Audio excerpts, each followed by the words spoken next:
বাংলার এক পুরনো গ্রাম ধুলিপাড়া। গ্রামের দক্ষিণ দিকে একটা পরিত্যক্ত জমিদার বাড়ি, আর তার পাশেই একটা বিশাল নিম গাছ। লোকেরা বলে গাছটা শুধু গাছ না, ওটা নাকি একটা আত্মা বহন করে। বছর 10 আগের কথা। শহর থেকে শুভ নামের এক তরুণ এসেছিল গ্রামের বাড়িতে। অনেকটাই তো হাঁটলাম, এবার ওই গাছের নিচে গিয়ে একটু বসে জিরিয়ে নিই।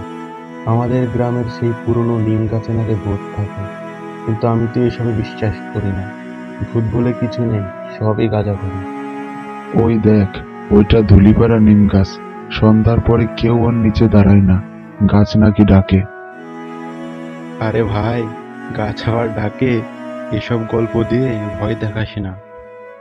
তাহলে দেখি, আজ রাত 12টায় তুই গিয়ে ওই গাছের নিচে দাঁড়া। সন্ধ্যায় বড়মা সব শুনে চুপ থাকেন, তারপর ধীরে ধীরে বলেন, ওই গাছে কুন্তলার আত্মা থাকে। দাঙ্গার সময় গাছটার নিচেই তার পরিবারকে হত্যা করা হয়। সে নিজে ওখানেই ফাঁস নেয়। তখন থেকেই সন্ধ্যার পর কেউ ওর ছায়া পালায় না। কুন্তলাকে?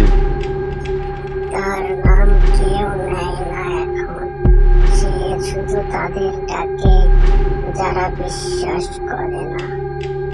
রাত 12টায় শুভ একা একা হাঁটতে হাঁটতে ছোট্ট একটা রাস্তা দিয়ে যায়।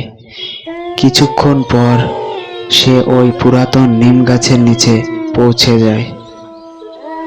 এই যে ভূত সাহেব, আমি এসে গেছি। সাহস থাকলে সামনে আয়। এক মুহূর্তে হঠাৎ বাতাস থেমে গেল, সব পাতা নিস্তব্ধ। পেছন থেকে কে যেন ডাকলো, শুভ শুভ। শুভ পেছনে তাকালো, কেউ নেই। অন্ধকারে সে কাঁপছে। গাছের ডাল থেকে নামছে একটা ছায়া, লম্বা চুল, সাদা মুখ, আর চোখ দুটো লাল। ঠিক তখনই তুই বলেছিলি তুই ভয় পাস না। হা, হা, হা, হা, হা।